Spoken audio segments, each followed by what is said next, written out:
আজকে আমরা তালের পাকুন পিঠা তৈরি করছি।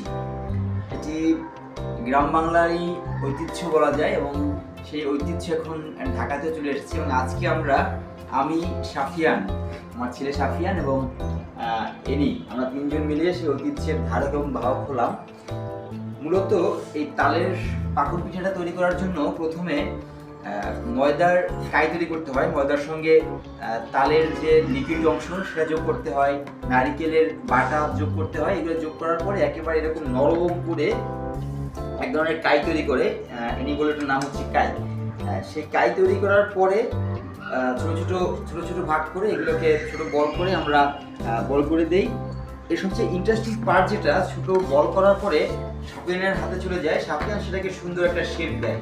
একটি সাচ আছে এর কাছেই, এটা হয়তো সব জায়গায় কিনতে পাওয়া যায়।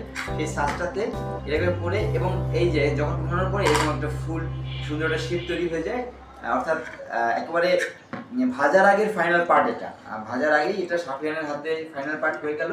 আব্বু দেখাও তো একটু। আব্বু দেখাও তো একটু। এই যে আব্বু, এটা কি?